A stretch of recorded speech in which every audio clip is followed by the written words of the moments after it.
தமிழ் தேசிய இனத்தின் ஒற்றை நம்பிக்கை, தமிழ் பேரினத்தின் இருளகற்ற வந்த பேரொளி எங்கள் தாய்ப்புலி செந்தமிழன் சீமான் உங்களோடு.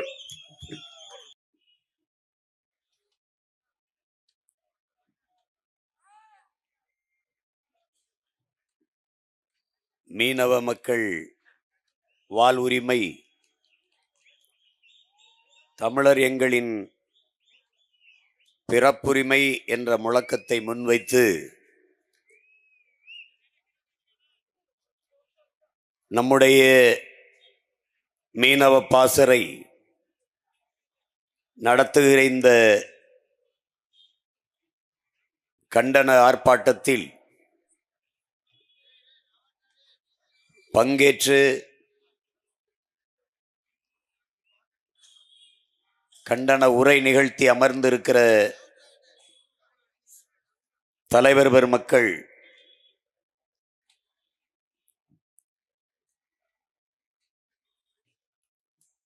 பேரன்பிற்கினிய முனைவர், தேசிய மீனவ பேரவையினுடைய தலைவர் குமரவேல் அவர்களே, புரட்சி தமிழர் மக்கள் கழகத்தினுடைய தலைவர் அன்பிற்கினிய தம்பி ஆனந்தராஜ் அவர்களே, முக்குளத்து புலிகள் கட்சியினுடைய நிறுவன தலைவர் என் அன்பிற்கினிய தம்பி ஆரு சரவணன் தேவர் அவர்களே, தாய்நாடு மக்கள் கட்சியினுடைய நிறுவன தலைவர் என்னுடைய பேரன்பிற்கினிய தம்பி பூமிராஜன் அவர்களே, தமிழர் மீட்புக் கழகத்தினுடைய தலைவர் என் அன்பு தம்பி கரிகால பாண்டியன் அவர்களே,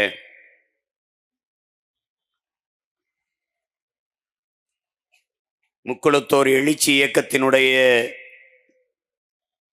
மாநில பொதுச் செயலாளர் என் அன்பிற்கினிய தம்பி கவிக்குமார் அவர்களே, தமிழ்நாடு நாடார் சங்கத்தினுடைய தலைவர் அன்பிற்கினிய தம்பி முத்து ரமேஷ் அவர்களே, மல்லர் சேனையினுடைய தலைவர் அன்பிற்கினிய தம்பி சோலை பழனிவேல் ராஜன் அவர்களே,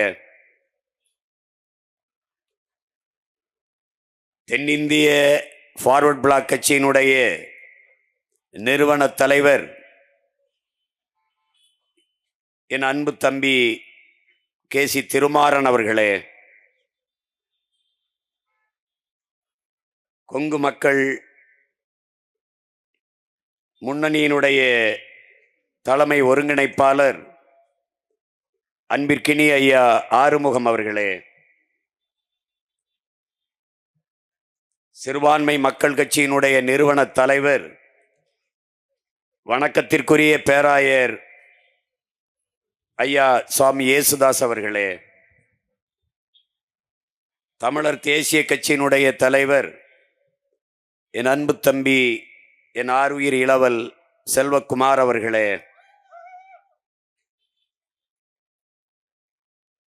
புரட்சி தமிழகம் பறையர் பேரவையினுடைய மாநில தலைவர் நம் அன்பிற்கினிய அண்ணன் ஏர்போர்ட் மூர்த்தி அவர்களே, இந்திய தேசிய லீக் கட்சியினுடைய தலைவர் மதிப்பிற்குரிய அண்ணன் தடா ரஹீம் அவர்களே, உணர்வு எழுச்சியோடு உரிமைக்காக நாம் போராடுகிற இந்த போராட்டத்தில் பங்கேற்றிருக்கிற உயிரோடும் உணர்வோடும் கலந்து வாழ்கிற என் உயிர் சொந்தங்களே, உங்கள் அனைவருக்கும் என்னுடைய அன்பும் வணக்கமும்.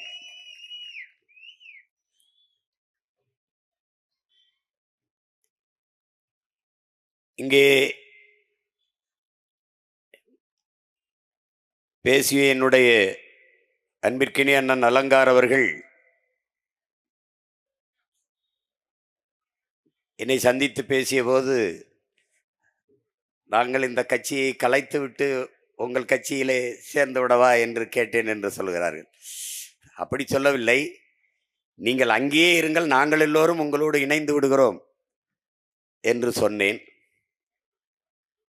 காரணம், மதிப்புமிக்க ஆற்றல்களை எல்லாம் இணைத்து அதனோடு இணைந்து இயங்குவதுதான் இன்றைய கால தேவை, ஒரு வரலாற்று பெருங்கடமை. அண்ணன் அலங்கார் அவர்களை போன்ற ஆளுமைகள் தமிழ் தேசிய அரசியல் தளத்தை பலப்படுத்த இணைந்திருப்பது மிகுந்த பெருமைக்குரியது.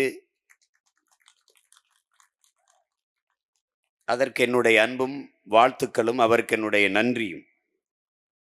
இங்கே பேசிய என்னுடைய தம்பி ஹுமாயூன் அவர்கள் இந்த காலம் இஸ்லாமிய மக்களுக்கு புனித நாள், நோன்பு காலம் என்று குறிப்பிட்டார். அதைப் போலவே கிறித்தவ மக்களுக்கும் புனித காலம், அது தவக்காலம். இப்போது நான் நிற்கிற களமும் காலமும் புனிதமான காலம்தான். அடிமைப்படுத்தப்பட்ட இன மக்கள், உணர்வை இழந்து உரிமை இழந்து நிற்கிற மக்கள், அவர்களின் உரிமைக்காக போராடுகிற செயல் ஒவ்வொன்றும் புனிதமானதுதான். அந்த புனிதமான பணியை நாம் எல்லோரும் இணைந்து செய்து கொண்டிருக்கிறோம். இங்கே பேசிய என்னுடைய தம்பிமார்கள்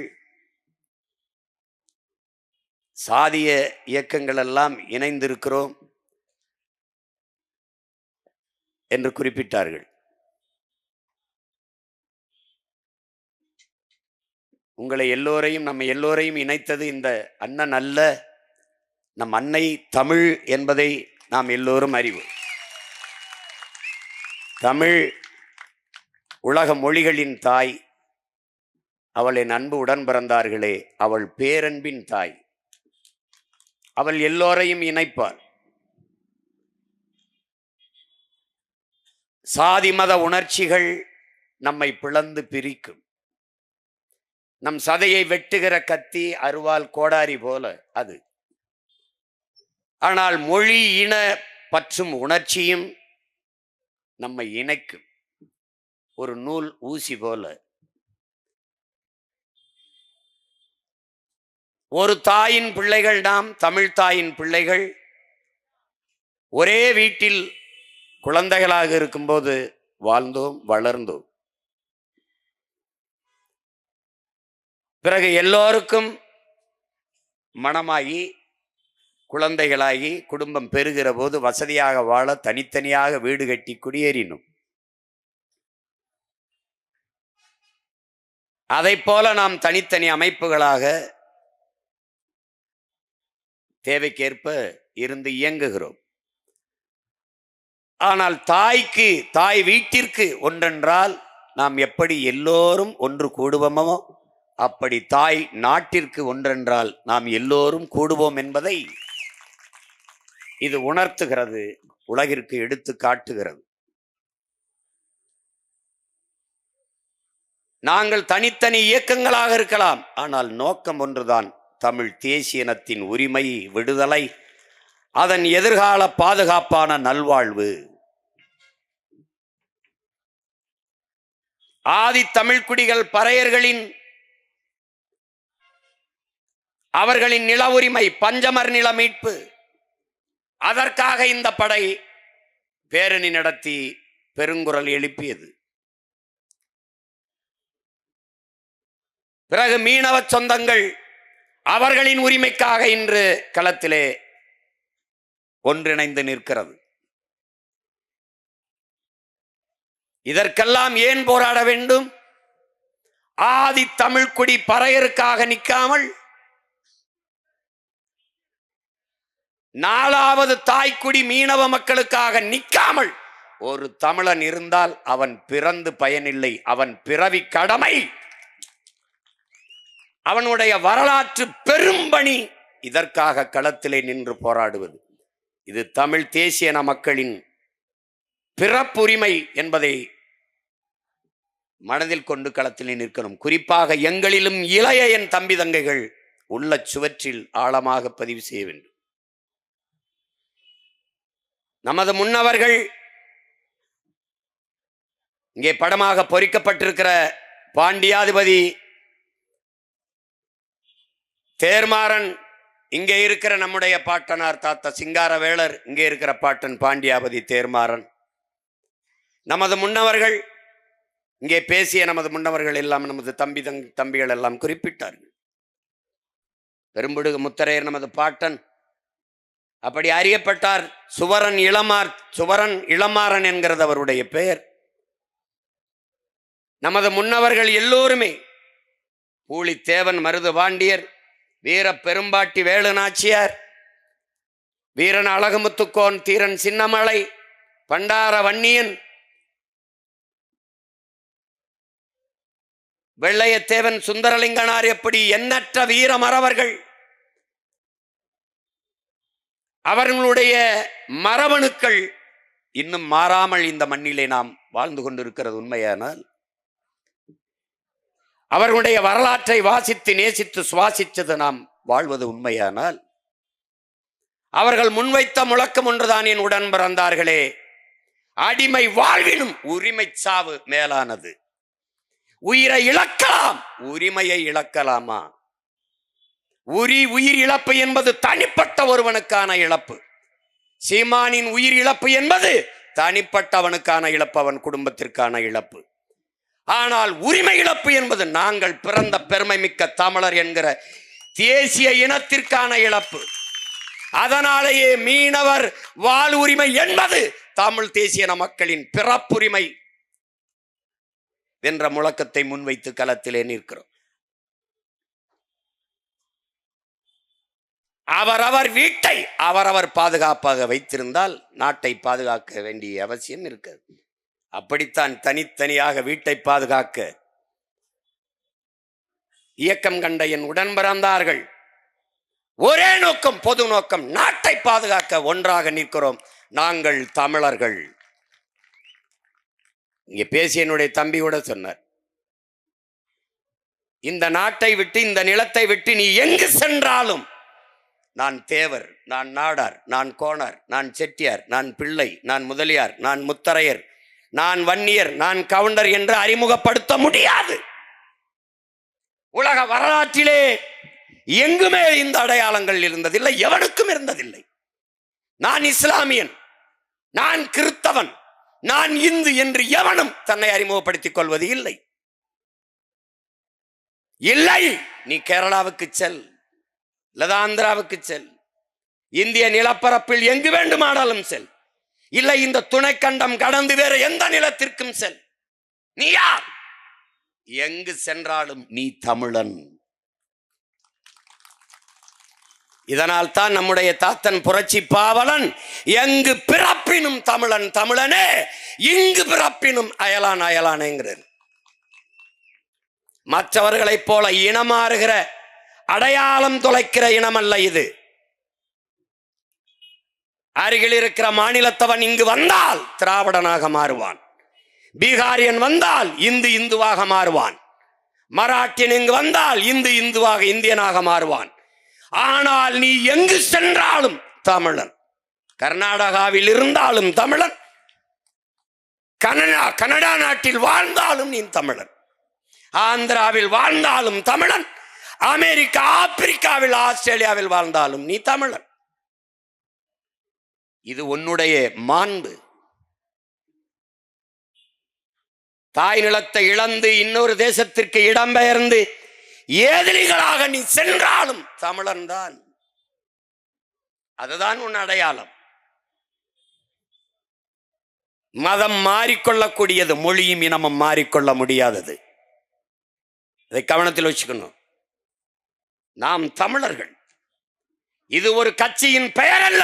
நாங்கள் பிறந்த தமிழர் என்கிற தேசிய இனத்தின் அடையாளம். நாங்கள் தமிழர்கள். அந்த திமிரோட நாம நிற்க வேண்டும். வரலாற்றை படிக்காதவன் வரலாற்றை படைக்க முடியாது என்றால் அம்பேத்கர் கற்பிக்கிறார். வரலாற்றில் தெளிவு பெறாத எந்த இனமும் எழுச்சியுற முடியாது லெனின் சொல்கிறார். வரலாறு தான் எல்லா இனங்களுக்கும் வழிகாட்டும். நீ வாழ்ந்ததெங்கே, வீழ்ந்ததெங்கே, அதை வாசித்து உணராமல் நீ நிமிர முடியாது. நீ யார்? உலகத்திற்கு மானம், வீரம், அறம் எல்லாவற்றையும் கற்பித்த இனத்தின் மகன் நீ. மானத்திற்காக உயிரை விட்ட ஒரு இனத்தின் மகன் நீ. உன் சொந்த நிலத்தின் உரிமை இழந்து நிற்கிறாய்.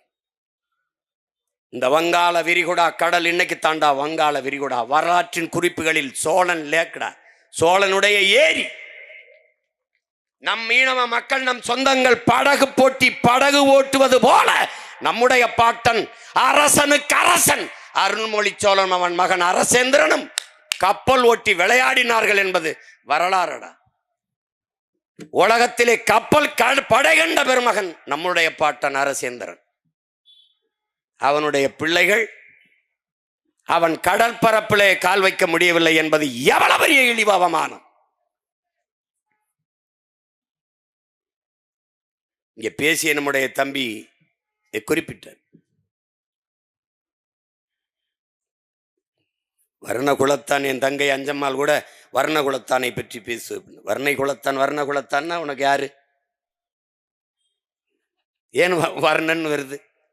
மாயோன் மேய காடுரை உலகு, சேயோன் மேய மைவரை உலகு, வேந்தன் மேய தீம்புணல் உலகு, வர்ணன் மேய பெருமணல் உலகு. பெருமணல் உலகின் மக்கள் தான் பரதவர்கள், நாம் மீனவர்கள். பறந்து விரிந்த கடற்பரப்பிலே வாழ்ந்ததால் நாம் பரதவர்கள் என்று அழைக்கப்பட்டோம்.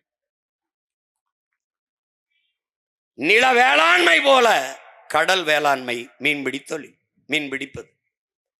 உலக மக்கள் தொகையின் உணவிலே 33 விழுக்காட்டு உணவு தேவையை நிறைவு செய்வது மீன். 33 விழுக்காடு உணவை நிறைவு செய்கிற ஒன்று மீன். அதை பத்தி இவன் கவலைப்பட மாட்டான். அவனுக்கு வேளாண் குடிமக்கள் செத்தால் என்ன, மீனவன் செத்தால் அவனுக்கு என்ன? இந்த ரத்தம் ஓடுதா? இங்க உட்கார்ந்து இருக்கிற ரத்தம் அங்க ஓடுதா? அவன் எவன் செத்தா என்ன? அனைத்து கட்சி கூட்டம், எல்லா மாநில முதலமைச்சரையும் சந்திக்கிற கூட்டம், அந்த ஏற்பாடு கச்சத்தீவு மீட்புக்கு நடந்ததுண்டா? நீட்டு தேர்வு நீக்கத்திற்கு நடந்ததுண்டா?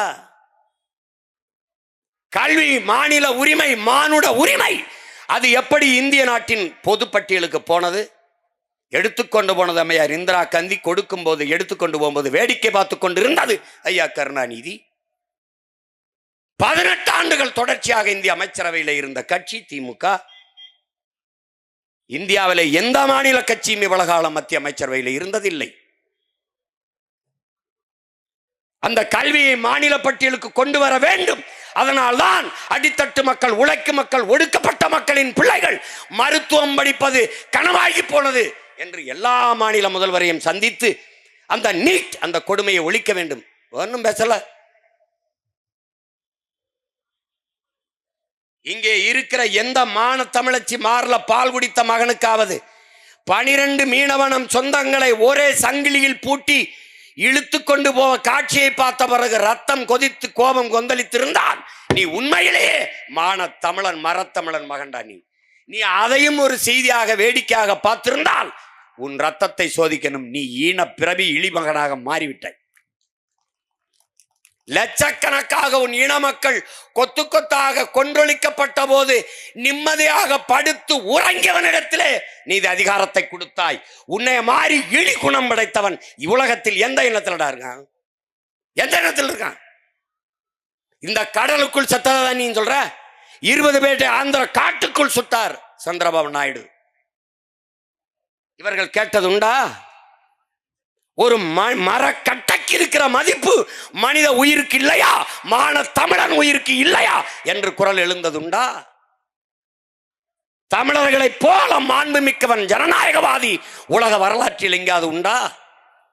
காவிரியில் தண்ணி அடிப்பான், சொந்த நிலத்துக்குள் மூட்டை முடிச்ச கட்டிக்கொண்டு அகதியாக நடந்து வருவோம். எவனாவது இது இழி செயல், இது கொடுஞ்செயல், இறையாண்மைக்கு, தேச ஒருமைப்பாட்டுக்கு எதிராக வரும் எவனாவது பேசியது உண்டா? இல்லை. நாக்கை தொங்க போட்டு உன் வாக்குக்காக வீட்டிலே நிற்கிற இந்த காங்கிரஸ், பாரதிய ஜனதா, கம்யூனிஸ்ட், இந்த திராவிட கட்சிகளில் ஒருவன் பேசியது உண்டா? எப்படி அடிப்பாய்? நீ ஓட்டு போடுகிற போது உனக்கு பாதுகாப்புக்காக துணை ராணுவ படையை நிறுத்துகிற இந்த நாடு, உன் உரிமைக்காக நீ போராடுகிற போது அந்த மக்களை பாதுகாக்க ராணுவத்தை நிறுத்த வேண்டும், குறைந்தபட்சம் துணை ராணுவ படையாது நிறுத்த வேண்டும் என்று நிறுத்தியது உண்டா? இல்லை. ஆனால் உனக்கு தேசப்பற்று இருக்க வேண்டும். எப்படி இருக்கு? தவிச்ச வாய்க்கு தண்ணி வாங்கி தர முடியாத அரசின் மீது, நாட்டின் மீது, தேசத்தின் மீது உனக்கு எப்படி பற்று வரும்? எப்படி வரும்? எவ்வளவு பெரிய வேடிக்கை, எவ்வளவு பெரிய கொடுமை! இந்த கடலுக்குள் செத்து விழுகிற மீனவன் செத்து விழுகிறான், அல்லது மீனவன் கைது செய்யப்படுகிறான், படகு பறிக்கப்படுது வச்சுக்க. இந்த நாடும் ஏடும் அல்லது சட்டமன்றமோ நாடாளுமன்றமோ ஒரு இடத்திலேயாவது இந்திய மீனவன் சுடப்பட்டான், இந்திய மீனவன் சிறைபிடிக்கப்பட்டான், இந்திய மீனவனின் படகு பறிக்கப்பட்டது, அவன் வலைகள் கிழிக்கப்பட்டது, அவன் தாக்கப்பட்டான் என்ற செய்தி படிக்காது, பேசாது, பேசியதில்லை. எடுத்து பார்வேன்னா, தமிழ் மீனவன் தாக்கப்பட்டான், தமிழ் மீனவன் கைது செய்யப்பட்டான், தமிழ் மீனவர்களின் படகு பறிக்கப்பட்டது, இதுதான் பேசுவார்கள். இந்த இடத்தில் தான் என் உடன் பிறந்தார்களே, இந்திய மீனவன் சிறைபிடிக்கப்பட்டான், இந்திய மீனவன் தாக்கப்பட்டான் என்றால் அங்கே இந்திய தேசியம் இருக்கிறது, உயிர்ப்போட இருக்கிறது. தமிழ் மீனவன் தாக்கப்பட்டான் என்றால் அங்கே இந்திய தேசியம் செத்து தமிழ் தேசியம் பிறக்கிறது. இதுதான் இந்த நாட்டில். இங்கே பேசிய என் தம்பிகள் கூட ஜெய்ஹிந்த் என்று சொல்கிறார்கள். அது காரணம் எங்களுடைய தாத்தா தெய்வ திருமகன் முத்துராமலிங்க தேவர் அவர்கள் தேசப்பற்றோடு அவர் தேசியமும் தெய்வீகமும் மென்னிரு கண்கள் என்று முழங்கியவர். ஒருவேளை இன்று எங்கள் தாத்தா தெய்வ திருமகன் முத்துராமலிங்க தேவரும் எங்கள் தாத்தா பெருந்தலைவர் காமராஜரும் இன்று இருந்தால் எங்களை முந்திக் கொண்டு தமிழ் தேசியம் பேசியிருப்பார்கள். நாங்கள் பேசுகிற அரசியலை விட 1000 மடங்கு தீவிரமாக பேசியிருப்பார்கள். ஏனென்றால் இந்த நாடு என் நாடு. வரலாற்று பூர்வமான விவாதத்திற்கு வா. இந்த நாட்டின் அரசியல் சாசனத்தை எழுதி கொடுத்த புரட்சியாளர் அண்ணல் அம்பேத்கர் உலகத்திலே ஆகச் சிறந்த கல்வியாளன். நான் சொல்லல, நான் சொன்னா கூட நீ நம்புறதுக்கு மறுப்ப. ஆஸ்திரேலியா நாடு என் உடன் பிறந்தார்களே, ஆஸ்திரேலியா நாட்டின் பிரதமர் உலகத்தின் தலை சிறந்த கல்வியாளன் சிலையை நாங்கள் திறக்கப் போகிறோம் என்று போனார்கள். காட்சி காட்டப்படுகிறது, எல்லோரும் ஆவலோடு எதிர்பார்க்கிறார்கள். யார் உலகத்தின் தலை சிறந்த கல்வியாளன்? அங்கே சென்றார். ஒரு அறையிலே, ஒரு அரங்கிலே சிவப்பு துணி, வெல்வெட்டு துணி, பட்டு துணி போர்த்தி ஒரு சிலை மறைக்கப்பட்டிருக்கிறது. அந்த சிலையை அந்த நாட்டின் பிரதமர் அந்த துணியை நீக்கி திறந்தார். அந்த சிலை மார்பளவு புரட்சியாளர் அம்பேத்கருடைய சிலை. ஒரு மனிதன் தன் வாழ்நாளிலே 10,000 புத்தகங்கள் படித்திருக்க வேண்டும், 10,000 மைல்கள் பயணம் செய்திருக்க வேண்டும். சீன பொன்மொழி ஐயா இறையன்பு எழுதிய 10,000 மைல் பயணம் புத்தகத்திலே தலைப்பிலே எழுதியிருப்பார். 10,000 புத்தகம். உலகத்தில் 64,000 புத்தகங்களை படித்தவன் அண்ணல் அம்பேத்கர். படுக்கிற இடம் கூட படிக்கிற நூலகத்திற்கு பக்கத்தில் இருக்க வேண்டும் என்ற அறை எடுத்து தங்கி தங்கி படித்தவர். அவர் சொல்லுகிறார், இந்தியாவை இந்துக்கள் நாடு என்று சொல்வதை நான் ஏற்க மாட்டேன். இந்த நிலப்பரப்பு முழுதும் தமிழை தாய்மொழியாக கொண்ட நாகர்கள் தான் பரவி வாழ்ந்தார்கள். என்னுடைய மூதாதைகளின் மொழி கூட தமிழ்தான் எழுதியிருக்க. அப்ப என்ன உறுதியாகுது? பாரத நாடு பைந்தமிழர் நாடு, இந்திய நாடு என் நாடு. பேரன்பினாலும் பெருந்தன்மையினாலும் எங்கள் முன்னவர்கள் செய்த பிழையால் வான தமிழ் மக்கள் குறுகி குறுகி காலடியில் கிடக்கிறோம்.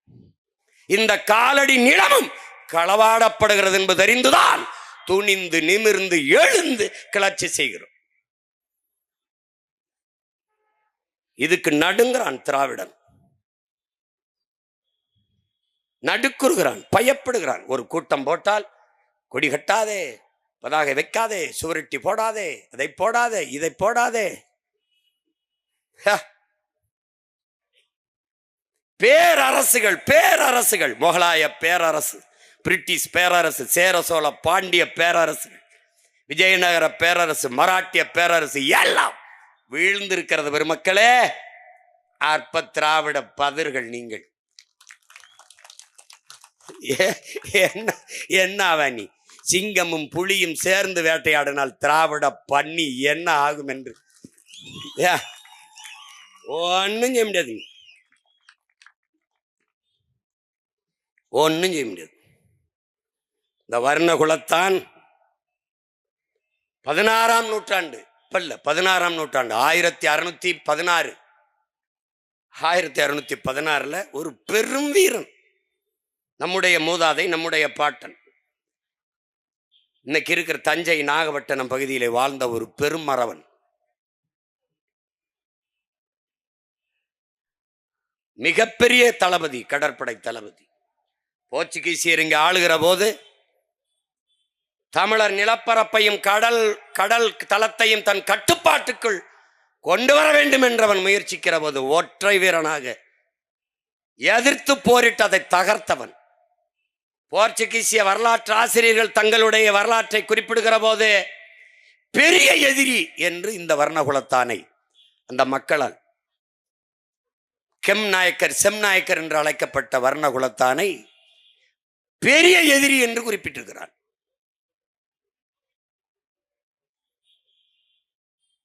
போர்க்குண காதலன், அதாவது போரையே காதலித்தவன் எழுதியிருக்கான், போர் காதலன் எழுதியிருக்கான்.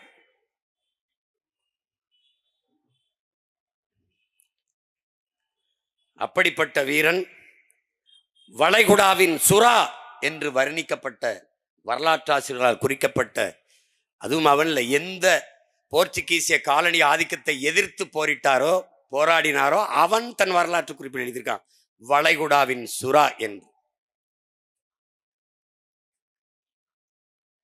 அந்த வர்ணகுலத்தினுடைய வாரிசுகள் நாம். இந்த கிழக்கு கடற்கரை பகுதியும் யாழ்ப்பாணத்தையும் பெரும் தளபதியாக, வீரமக்க தளபதியாக நின்று காத்து நின்ற தளபதி என்பதால் அன்னைக்கு அந்த நம்முடைய ஈழத்தாயகத்தை நாண்ட, இலங்கை மண்ணை ஆண்ட நம்முடைய மூதாதை சங்கிலியான் யாழ்ப்பாணத்தை காக்கிற படை தளபதியாக அவரை நியமித்திருக்கிறார். கடலையே கட்டி காத்த காப்பாற்றிய அந்த வர்ணகுலத்தானுடைய வாரிசுகள் கடல்ல கால் வைக்க முடியல. அந்த வர்ணகுலத்தானின் வாரிசான நம்முயிர் தலைவன் மேதகுவே பிரபாகரன் அவர்கள் இங்கே பேசிய நம் தம்பி குறிப்பிட்டதை பலமுறை நான் சொல்லியிருக்கிறேன். நான் இங்கிருந்து விண்ணூர்தியில் பயணம் செய்தேன். ஆனால் அங்கிருந்து மன்னார் கடற்பரப்பில் அரை மணி நேரத்திற்கு மேலாக கடல் பரப்பிலே தான் நான் பயணம் செய்தேன். அப்போது சுற்றி படகுகளிலே மீன்பிடித்துக் கொண்டிருந்த நமது சொந்தங்கள், நாங்கள் விடுதலை புலிகளின் படகுகளை போறதை பார்த்துவிட்டு கையசைத்தார்கள். கையசைத்தோம், எல்லாம் நம்மவர்கள் என்று. தலைவரோடு பேசிக் கொண்டிருக்கும் போது சொன்னால், நம்முடைய கட்டுப்பாட்டில் இருக்கிற கடற்பரப்பில் நம்முடைய மீனவ சொந்தங்கள் எவ்வளவு பாதுகாப்பாக மீன்பிடித்து திரும்புகிறார்கள் என்று நீங்கள் பாருங்கள் என்று. என் அன்பு தம்பி தங்கைகளே, என் அருமை உடன் பிறந்தார்களே, இன்னி ஒன்றும் நம்மளை செய்ய முடியாதவர்களால் தலைவர் 35 ஆண்டுகளாக தமிழீழ மண்ணிலே அந்த போராட்டத்தை, வீரஞ்செறிந்த அந்த விடுதலை போராட்டத்தை, தாய் மண்ணை மீட்க காக்க போராடி அந்த புரட்சிகர விடுதலை போராட்டத்தை தொடர்ச்சியாக உறுதியாக தளர்ச்சியின்றி செய்ய முடிந்தது என்றால் அதற்கு காரணம் கடற்பரப்பிலை வாழ்ந்த நம் மீனவ சொந்தங்கள் என்பதை என் அன்பு தம்பி தங்கிகள் மறந்துவிடக்கூடாது. கடைசி நேரத்தில் கையெறு நிலையில் நிறுத்தப்பட்டு ரகோத்தமன் என்கிற அந்த புலனாய்வுத்துறை அதிகாரி அவர்கள் இன்று மறைந்து விட்டார். அவர் தொலைக்காட்சி வாதத்திலே எல்டிடிக்கு, அவர் மொழி எல்டிடிக்கு போன அந்த ஆயுதம், அந்த எல்லா உதவிகளையும் கருணாநிதி அவர்கள் நிறுத்தி விட்டார்கள், லைஃப் லைனை துண்டித்து விட்டார்கள். இந்த வார்த்தையை பயன்படுத்தியிருந்தார். என்னிடத்திலே தலைவர் அம்மையார் ஜெயலலிதா அவர்கள் நம்மவர்களை பிடித்து பிடித்து சிறையில் போட்டாலும் கடற்கரையில் என்னை கண்டுகொள்ளவில்லை. 5 ஆண்டுகள் அவர் ஆட்சியில் எனக்கு வர வேண்டியதெல்லாம் தடையின்றி வந்து கொண்டிருந்தது. என்ன வந்தது? மருந்து, மாத்திரை, இரத்த பொட்டலங்கள், அரிசி, பருப்பு, எண்ணெய், பெட்ரோல், டீசல், மண்ணெண்ணெய், இது போன்றது. ஆனால் இவர் நம்மவர், தமிழ் தலைவர் என்கிறார்களே, இவர் வந்துவிட்டால் என்றால் கடற்கரையை சுத்தமாக இறுக்கி மூடிவிட்டார். எந்த அத்தியாவசிய பொருளும் உள்நுழையவில்லை, கொண்டு வர முடியவில்லை. அதனால் நீங்கள் பேசி பாருங்கள், கடற்கரையில் ஏதாவது ஒரு ஓரத்தை தளர்த்தி விட சொல்லி என்றார். வந்தேன், அந்த செய்தியை சொல்வதற்கு பலமுறை முயன்றேன். அவர் தவிர்த்தார். தொடர்ச்சியாக இடைவெளி நம் இனம் மொத்தமும் செத்தது. ஒரு சகித்தார்கள். நம் இனத்தின் பிணத்தின் மீது நாற்காலியை போட்டு பதவி அனுபவித்தார்கள். 1.5 ஆண்டு காலம் தொடர்ச்சியாக சிறைக்குள் தனி சிறை. நானும் புத்தகங்களும் மட்டும்தான். இருளில் புத்தகங்களை இந்த குறைந்த வெளிச்சத்தில் படித்து கொண்டிருக்கும் போது ஒரு முடிவெடுத்தேன். உங்கள் மகன் இவர்களை ஒழித்தாலே ஒழிய நம் இனத்திற்கு விடுதலை இல்லை. இவன் ஒப்புக்கு அழுவான், உளமாற அழமாட்டான். இவன் நம்மை ஆள வேண்டும் என்று துடிப்பான், நம்ம வாழ வேண்டும் என்று நினைக்க மாட்டான். இவன் நம் மரணத்தை ரசிப்பான், ரத்தத்தை ருசிப்பான். நம் அக்காதங்கை தாலி அறுத்து நாம் அழுதால் நம் ஓலமும் ஒப்பாரியும் அவனுக்கு இசை போல இனிக்கும். ஏன்? அவன் திராவிடன். நமக்கு வலிக்கும். ஏன்? நாம் தமிழர்கள். நிலம் வேறு, தொழில் வேறு, ஆனால் மொழியும் இனமும் ஒன்று, ரத்தமும் சதையும் ஒன்று. அதனையும் புரிஞ்சுக்கணும். அவன் தொழிலால் மீனவன், நான் தொழிலான் வேளாளன், நான் செய்கிற தொழிலால் குயவன், நான் தொழிலால் வண்ணான், நான் தொழிலால் மருத்துவன், நான் தொழிலால் தச்சன். ஆனால் மொழியால் இனத்தால் நாங்கள் தமிழர்கள். ஒத்ததறிவார் உயிர் வாழ்வார், மற்றெல்லாம் செத்தாரில் வைக்கப்படுங்கிறான் வள்ளுவ பெருமகனார் தந்தர்லிய மறைமொழியிலே. பல ஆயிரம் ஆண்டுகளுக்கு முன்பு நமது பாட்டனார் பாடி வைத்திருக்கால் என்னது? ஒத்தது அறிவார். என்ன அறிவான்? வண்ணான் இருக்கணும், குயவன் இருக்கணும், நாவிதன் இருக்கணும், நல்லா கொஞ்சிக்கணும், மீனவன் இருக்கணும், வேளாண்குடி இருக்கணும். எல்லோரும் இருந்தால்தான் சமூகம் வாழ முடியும். ஒருவன் தயவு உதவி இல்லாமல் வாழ முடியாது. இதை எப்படி சொல்றான்? இதை உணர்ந்தவன் ஒத்தது அறிவான் உயிர் வாழ்வான், மற்றெல்லாம் செத்தாரில் வைக்கப்படுவான். செத்து போன பிணம்டான்ட்டான். இப்ப ஏன் நாங்கெல்லாம் கூடியிருக்கோம்? அந்த குரலுக்கு பொருள் தெரியும். ஒத்தது அறிந்தோம், வாழ்க்கைக்காக கூடியிருக்கோம். அங்க வந்து பறையரினுடைய பஞ்சமி நல மீட்புக்கு போறான்னாங்க. பறையரெல்லாம் எங்கள் கூட நிற்பாருங்கிறது இல்லை. மீனவ மக்களின் உரிமைக்காக போராடுகிறார்கள். மீனவர்கள் எங்கள் கூட நிற்பார்கள் என்பதற்காக அல்ல. நாங்கள் மீனவர்களோட நிற்கிறோம், பறையர் பெருங்குடிகளோட நிற்கிறோம், மீனவ சொந்தங்களோட நிற்கிறோம் என்பதை காட்டுவதற்காக உங்கள் பிள்ளைகள் நாங்கள் நிற்கிறோம். ஓட்டுக்காக அல்ல, நாங்கள் பிறந்த நாட்டுக்காக நிற்கிறோம். அவ்வளவுதான். குறையை கேட்கிற இடத்தில் இல்லாமல் குறையை தீர்க்கிற இடத்தில் வைக்கமா வேணாமா என்பது முடிவெடுக்க வேண்டியது என் மக்கள். ஆனால் இப்போது நாங்கள் செய்கிற வேலை என்பது எங்கள் பிறவி பணி, கடமை. ஒரு நாடு மிகப்பெரிய துணைக்கண்டம், மிகப்பெரிய கடற்படை இராணுவத்தை நிறுத்தி இருக்கிறது. ஒரு அடிப்படை கேள்விகள் தானே. பாதுகாப்பு பணியை இந்திய கடற்படை இராணுவம் செய்கிறது. இந்திய கடலுக்குள் யாரிடமிருந்து யாரை பாதுகாக்க? இந்த கேள்வி எழுமா இயலாதா? உன் சொந்த நாட்டு மக்களை அதை நீ சொல்லிரு. நீ என் நாட்டு மக்கள் இல்லைன்னா நாங்க எங்க வேலையை பார்த்துக்கிறோம். எங்க அண்ணன் ஏர்போர்ட் மூர்த்தி சொல்ற மாதிரி எப்படி பாதுகாக்கணும்னு எங்களுக்கு தெரியும். விட்டுரு எங்களை. ஆனால் நீ வாக்கை கேட்கிறாய், அது இனிக்குது. என் வரியை கேட்கிறாய், அது இனிக்குது. ஆனால் என் வாழ்க்கை மட்டும் ஏன் உனக்கு கசக்குது? ஏன் கசக்குது? என் ஓட்டு இனிக்குது, என் உரிமை ஏன் கசக்குது? அப்ப எப்படி? இவ்வளவு பெரிய ராணுவம் ஒரு முறையாவது தன் நாட்டு குடிமக்களை சுடும்போது தடுத்து காத்து காப்பாற்றியது என்ற செய்தியை அறிவார்ந்த தமிழ் சமூக தம்பிதங்கைகள் என் சொந்தங்கள் படித்ததுண்டா? இல்லை. ஒருபோதாவது சிறை பிடிக்கும் போது தடுத்து காத்து மீட்டது என்ற செய்தியை படித்தீர்களா? இல்லை. அப்ப வலிமை மிக்க இந்திய கடற்படை ராணுவம் அங்க என்ன கபடி விளையாடுதா இல்ல பல்லாங்குழி ஆடுதா? யாரிடமிருந்து யாரை பாதுகாப்பு பணியை செய்கிறது? ஒரு சின்ன நாடு. ஒரே ஒரு முறை என் மீனவனை தொட்டா என்றால் பொருளாதார தடை, உன்னோட வர்த்தகம், தொழில், ராணுவம் எந்த ஒப்பந்தமும் கிடையாது சொன்னால் தொடுவானா? தொடமாட்டான். ஏன் இவன் சொல்ல மாட்டான்? சாவவன் தமிழன், சகித்துக் கொள்வான். ஏனால் இந்தியர்கள் திராவிடர்களுக்கு தமிழும் தமிழர்களும் பகைவர்கள். எந்த இடத்தில் உன் உரிமைக்காக உன் உணர்வை மதித்து உன் உயிரை மதித்து நின்றிருக்கிறான் சொல்லு. காவிரி காங்கிரஸ் திமுக இல்ல காங்கிரஸ் பிஜேபி இல்ல கம்யூனிஸ்ட் நிலைப்பாடு. முல்லை பெரியாற்று உரிமை காங்கிரஸ் கம்யூனிஸ்ட் பாரதிய ஜனதா இந்த கட்சிகளின் நிலைப்பாடு ஒன்னும் இல்லை. கச்சத்தீவு மீட்பு கொடுத்ததுதான். தம்பி கூட பேசலாம், அதேதான் சொல்லும். யாருடைய சொத்து? உங்க அப்பன் சொத்தா உங்க அத்தா சொத்தா? இது என் தாத்தா சொத்து. சேதுபதி மன்னனுடைய என்னுடைய பரம்பரை நிலம். தம்பி துரைமுருகன் சொன்ன மாதிரி இந்தியாவை நீ துண்டாட விரும்புகிறாய்.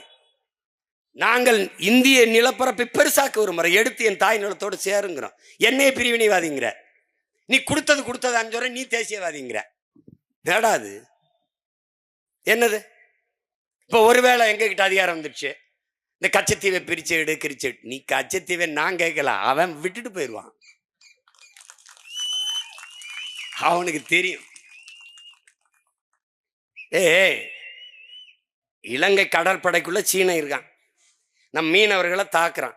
செய்தி பார்த்துக்க, பத்திரிகையில் இருக்கு, நீங்க இன்னும் கூட இருக்கு, படிச்சுக்கலாம். அடிக்கிறான், சிங்கள ராணுவ வீரன் அடிக்கிறான். அடிக்கும்போது இந்த சீனன் அடிக்கிறான். அடிக்கும்போது எப்படி அடிக்கிறான்? நம்ம மீனவர்கள் சொந்தங்களை, they are all bloody Indians, fool Tamilians அடிக்கிறான். எப்படி அடிக்கிறான்? bloody Indians, fool Tamilians அடிக்கிறான் அந்த சீன. இந்த வேர்காம் பாருங்க, இந்த சிங்களன், no no no no, they are all Prabhakaran relations. அப்படியே அந்த உரையாடல புத்தகத்தில் எழுதியிருக்கான். இதுல இருந்து நீ சொன்னாலும் சொல்லனாலும் அவனுடைய ரிலேஷன்ஸ் தான் நீ. உலகம் அப்படிதான் உன்னை பார்க்கும். இப்போ நம்ம பல தடவை கேட்டோம், இவன் செய்ய மாட்டான், நல்லா தெரிஞ்சுக்கணும். இவன் கேட்க மாட்டான், பேச மாட்டான். ஏன்னா இந்த பாரு, இங்க இருக்கிற பிரச்சனை தங்கச்சி அஞ்சம்மாள் சொன்ன மாதிரி, இது மீனவன் பிரச்சனை, அது மாணவன் பிரச்சனை, அது விவசாயி பிரச்சனை, இது போக்குவரத்து தொழிலாளர் பிரச்சனை. இங்க இதுதான்டா பிரச்சனை. இந்த மீனவனுக்கு அவனே போறான்னு, முத்தரையருக்கு ஒரு பிரச்சனையா, என் தம்பி செல்வகுமார் தான் போறான்னு, தேவேந்தருக்கு ஒரு பிரச்சனையா, அது இந்த தேவேந்தர் சமூகம் தான் போறான்னு, பறையர் கொண்டா பறையரே போறான்னு. எப்படா உன் உரிமையை மீட்ப? இதில் எந்த பிரச்சனையும் நம் சொந்த பிரச்சனை, நம் இனத்தின் பிரச்சனை என்று என்னைக்கு வருகிறியோ அன்றுதான் எழுச்சியான போராட்டமாக மாறும். அதிகாரம் கவனத்தில் எடுக்கும், தீர்வு வரும். கடல்ல மீன் பிடிக்கிறது மீனவன் பிரச்சனை இல்ல, நம் உரிமை பிரச்சனை. கடற்கரையில சமாதி கட்டுறதுல நம்ம அதை தகர்க்கணும்னு சொல்றது மீனவர் வாழ் உரிமைக்காக இல்ல. கடற்கரை தமிழனுடைய கடற்கரை, என்னுடைய பொது சொத்து. அது எவனுக்கும் கல்லற கிடையாது. அது உங்க ஒப்பனுக்கும் கிடையாது, உன் தாத்தனுக்கும் கிடையாது, எவனுக்கும் கிடையாது. கடற்கரை கடற்கரை தான். இந்திய நாட்டிலே இந்த நாட்டை ஆண்ட பிரதமர் எவனும் கடற்கரையில் படுத்திருக்கானா? இந்திய நாட்டில் எத்தனை மாநிலங்கள், அத்தனை மாநில முதலமைச்சர் கடற்கரையில் படுத்திருக்கானா? நீ என்னத்தை புடுங்கிட்டேன்னு எல்லாரும் ரெண்டு ஏக்கர்ல படுத்திருக்க? இல்லை எங்க பாட்டனை போல விடுதலைக்கு செக்கு இழுத்தியா, இல்ல தூக்குல தொங்குனியா, இல்லை சிறை வெட்டியா, மிதி வெட்டியா? ஒன்றும் பண்ணல. அப்ப அது கடக்கும் போது நமக்கு ஒரு வெறி வரும்பாரு. எங்களையெல்லாம் தூக்கி சுடுகாட்டில் போட்டு நாட்டே சுடாதாக்கிட்டு நீ மல்லாந்து குழு குழுன்னு கடற்கரையில் படுத்துக்கிட்டு சேட்டை தானே இது. நாமெல்லாம் பேராசைப்பட்டு எல்லை தாண்டி போனோம். நீ என்ன பட்டு அங்கே படுத்திருக்கிற? என்னது? ஒருத்தன் கேட்க மாட்டான். ஒருத்தன் கேட்க மாட்டான். எல்லை தாண்டி மீனவன் கேரள மீனவன் வந்துறான், ஏன் அவனை நீ கைது பண்ண மாட்ட, ஏன் சுட மாட்ட? ஏன்னா அவனுக்கு பெத்தவன் அப்பன், எனக்கு மத்தவன் அப்பன், தொடா பாப்பம்ங்கிறான். இங்க பேசி என் தங்கை அனீஸ், என் தம்பி இம்மா எல்லாம் பேசினாங்க. இத்தாலி கடற்படைங்க, கேரள மீனவன் 2 பேர் படகுல போற போது எச்சரிக்கிறாங்க. அவன் கடற்படை எச்சரிக்கிறான், கிட்ட வர்றான், வேற எது எதிரி படையோ உளவுப்படை தெரியல, சுட்டுறாங்க, சந்தேகத்துல சுட்டுறான். 2 மீனவன் செத்துறா. உடனடியா அந்த அரசு தண்டம் விதிக்குது. தண்டம் விதிச்சு 2 கோடி அவன்கிட்ட வாங்கி ஒவ்வொரு குடும்பத்துக்கும் ஒவ்வொரு கோடி கொடுத்துருக்கு. ஆனால் 850 மீனவன் செத்துருக்கான். ஒத்த பொட்டு 1 ரூபா காசு நெத்தியில பொட்டு காசு தரல. எப்படி இருக்கு? மீனவன் பிடித்து வந்த மீனுக்கு இருக்கிற மதிப்பு மீனவன் உயிருக்கு இல்லை. இங்க அதான் பிரச்சனை. அது சிறைபிடித்துறாங்க அந்த இத்தாலி கடற்படை வீரர்களை. இந்திய நாடாளுமன்றத்தில் விவாதிக்கிறாங்க. நல்லா கொஞ்சிக்கணும். என்ன சொல்றாங்க? இந்த குற்றத்திற்கு, மீனவர்களை சுட்டுக் கொன்ற இத்தாலி கடற்படை வீரர்களுக்கு அதிகபட்ச தண்டனையாக மரண தண்டனை கொடுக்கலாம்ங்கிறாங்க. இருக்கு செய்தி, நானா சும்மா சொல்ல. எவ்வளவு தூரம் போறான் பாருங்க. ஏன்னா அங்க ஆள் இருக்கான், அவனுக்கு அப்ப இருக்கான், அவ்வளவு தூரம் வேலை நடக்குது. ஏன் அந்த அரசு, காங்கிரஸ் அரசு அவ்வளவு துடிக்குது? காங்கிரஸ் ஆளுகிற உயரத்தில் அங்க இருக்குது. அதை இழந்து விடக்கூடாது என்று அந்த மக்களின் உரிமைக்கு நிக்குது. இந்த கர்நாடகாவில் காவிரி நதிநீர் உரிமை நம்ம கேட்கும் போது வாய் திறக்காத இந்த கட்சிகள் ஆள்வது திருப்பி திருப்பி பாரதிய ஜனதா காங்கிரஸ் தான். ஏன் இங்க இருக்கிறது பேச மாட்டேது? பேசினால் அங்க காங்கிரஸ் பாரதிய ஜனதா, பாரதிய ஜனதா பேசினால் காங்கிரஸ் வெல்லும், இங்கே காங்கிரஸ் பேசினால் பாரதிய ஜனதா வெல்லும். அந்த மாநிலத்தை ஆளுகிற உரிமைக்காக ஒரு தமிழ் தேசிய மக்களின் உரிமையை இழக்கிறது இந்த கட்சிகள் பறிகொடுக்க தயாராக இருக்கிறது. ஆனால் மான உணர்வு, இன உணர்வு இல்லாத நாம் அதை மறந்து விட்டு திருப்பி திருப்பி அவனுக்கு வாக்கை செலுத்தி வலிமையை கொடுத்து கொண்டே இருக்கிறோம். என் உரிமைக்கு நிற்காத உனக்கு ஒரு வாக்கு இல்லை, ஒரு ஓட்டு கூட இல்லை என்ற நிலையை நாம் உருவாக்கினால் அவன் நடுங்குவான், பயப்படுவான். ஆனால் அது இல்லை, அவன் திமிரா அலைகிறான். அப்ப இஸ்ரேலில் தேர்தல் நடக்கிறது.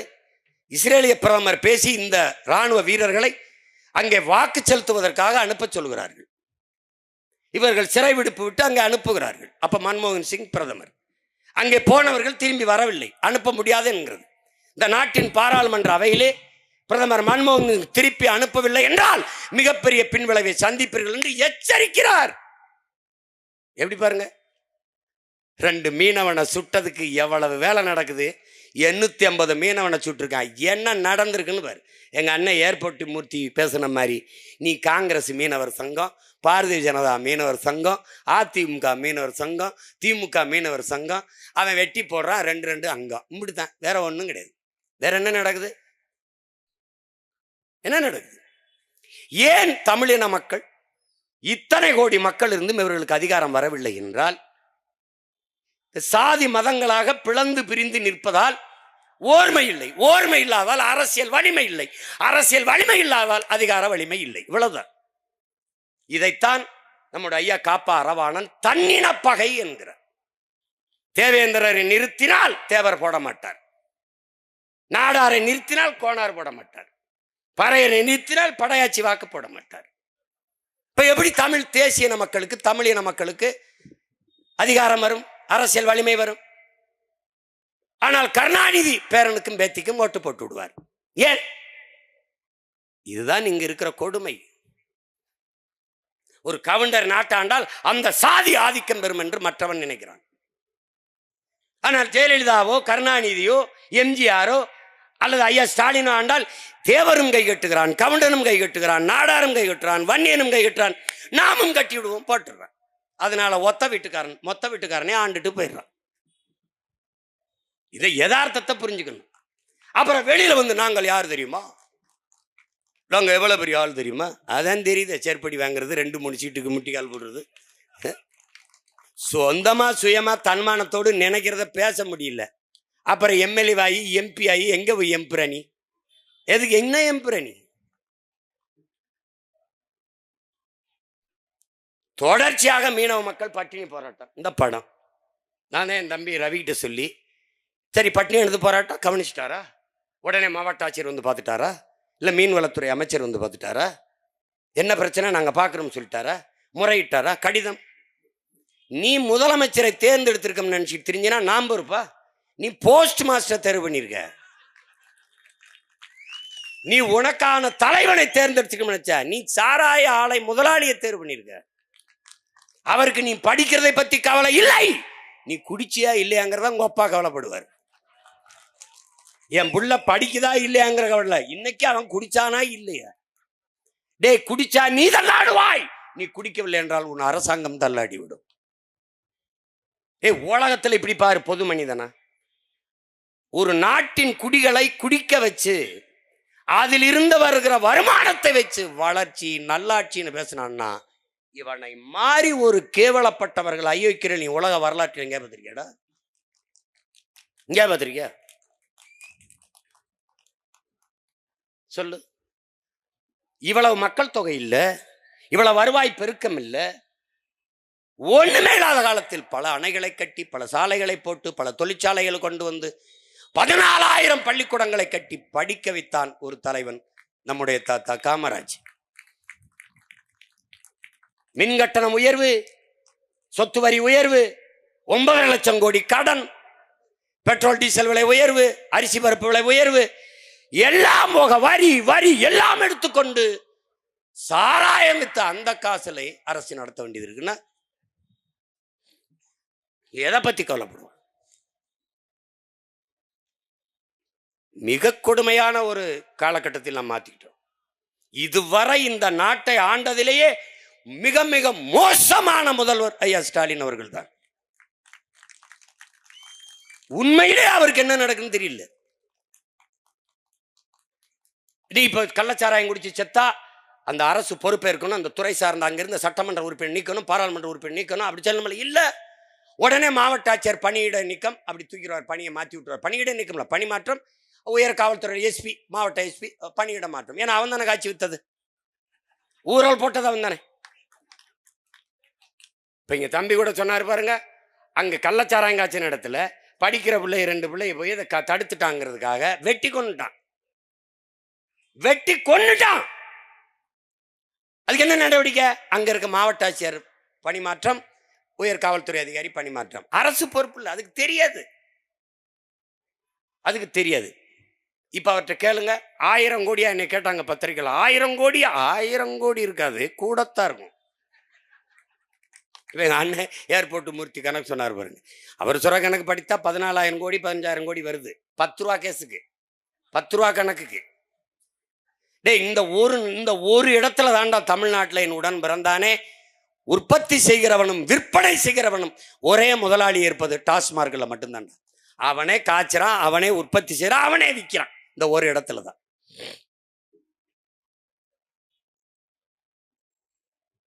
நம் மக்கள் வலிமை மிக்க வாக்கை வைத்திருக்கிற போது இந்த மக்களின் உரிமைக்காக வாழ்வுரிமை பாதுகாப்புக்காக நிற்கவில்லை என்றால் ஒரு வாக்கை கூட பெற முடியாது என்கிற நிலையை நாம் உருவாக்கவில்லை என்றால் அவன் நம்மளை மதிக்க மாட்டான், நமக்கு இந்த பிரச்சனைகளுக்கு தீர்வு காண மாட்டான்.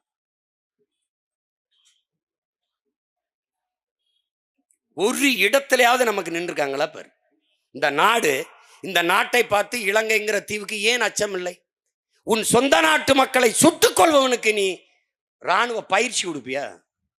உன் நாட்டு குடிகளினுடைய படகை பறித்து ஏலம் விடுவனுக்கு போர்க்கப்பல் பரிசு கொடுப்பியா? எந்த நாடாவது கொடுக்குமா? அதை வேடிக்கை பார்த்து கொண்டு அரசு இருக்குமா? இந்த மாநிலம் இந்த மக்களுக்கென்று இருக்கிற அரசு இருக்குமா? இருக்குமா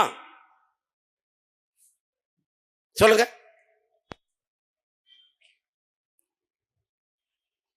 நம் தலைவன் அந்த நிலத்தில் படையோடு நிற்கிற வரை ஒரு மீனவனையும் தொட முடியவில்லை. இந்த நாடு வலிமை மிக்க கடற்படை வைத்திருக்கிறது. அமெரிக்காவினுடைய போர்க்கப்பல் தூத்துக்குடியில் வந்து நங்கூரம் போட்டு 3 மாதங்கள் நங்கூரம் போட்டு நின்றுச்சு. ஒரு வாரம் 3 மாதம் பயணம் செஞ்சு வந்து தூத்துக்குடி கடற்கரையில் ஒரு போர்க்கப்பல் நிறைந்த ஆயுதங்களோட வந்து நங்கூரம் போட்டு நின்றுச்சு. ஒரு வாரம் கழிச்சு போய் பார்க்குறான், என்னடா வேற ஒரு கப்பல் இருக்குன்னு. என்ன நீ புடுங்கண்ணா, நீ ஒரு ரேடார் வச்சு என்ன கண்காணிச்சா? வலிமை மிக்க கடற்படை வச்சு பாதுகாப்பு பணி என்ன செஞ்ச? அவன் என்ன பண்ண, நீ எந்த கொம்பனிடுறா, நான் வந்து நிக்கிறேன் பாடுறான்னு உள்ள வந்து நங்குரம் போட்டு நின்ட்டான். கப்பல் நிறைய ஆயுதம். நீ என்ன பண்ண, அந்த ஆயுதத்துல அந்த கப்பல்கள் இருந்த 2 வீரனை கைது பண்ணி உள்ள போட்ட. அவன் என்ன, உன்னுடைய துணை தூதர் தேவயானி கோபுர கடையை தூக்கி உள்ள போட்டான். உடனே ஐயோ ஐயோன்னு கத்துனான். அவன் காதலே வாங்கல. அவன் என்ன சொல்ல வரான், நீ எந்த கொம்பனா விடுறா, என்னை ஒண்ணும் பண்ண முடியாதுன்னு வந்து கட்டான். ஆனால் அதே அமெரிக்க போர்க்கப்பல் ஒற்றை மகன் அந்த நிலத்தில் நிக்கிறவரை கூட நுழைஞ்சானடா. மொத்த சீனா மொத்த இலங்கையும் ஆக்கிரமித்து நிற்கிறது. மறுப்பவர் எவர்? கச்சத்தீவிலே சீன கூடாரம், சிங்கள வீதிகளிலே வணிக நிறுவனங்களின் பெயர் பலகைகளில் சைனீஸ் எழுத்துக்கள். இங்கே வட இந்தியன் பணி செய்வது போல அங்கு முழுக்க சீனர்கள் வேலை செய்கிறார்கள். அம்மந்தோட்டா இதே இதே இதே கடற்படை தளத்திற்குத்தான். நெப்போலியன் சொல்லுகிறான், என் உடன் பிறந்தார்களே, பிரிட்டிஷ் கால்வாய் எனக்கு கிடைத்தால் 1 மாச காலத்தில் உலகத்தை வென்று முடிப்பேன். ஆனால் இலங்கையிலே திரிகோணமலையே அந்த கடற்பரப்பு எனக்கு கிடைத்தால் ஒரே வாரத்தில் உலகத்தை வென்று முடிப்பேங்கிறான். அப்பதான் யார் எங்கடா இருக்கு திருகோணமலைன்னு கவனிக்கிறான். அது யார்கிட்ட இருக்கு? நம்முடைய தலைமையிட்ட இருக்கு, நம்முடைய தாய் நிலத்தில் இருக்கு. இயற்கையில் அமைந்த எல்லா நாடுகளையும் இணைக்கக்கூடிய ஒரு கடற்படை தளம், ஒரு துறைமுகம். அந்த இடத்தை சீனா குருவிக்குது. இந்த பாரு, நான் சத்தியம் பேசுறேன் என் தலைவன் மேல ஆணைய. தலைவர் வந்து என்ன பேசுது, 36 லட்சம் கோடியை கொடுக்குறேங்குது, நாடை அடைஞ்சு குடிக்கிறேங்குது, நீங்களே அதிபரா இருந்த ஆளுங்குது. தலைவர் கேட்கிறாரு, இதுக்கு நான் என்ன பண்ணணும்னு.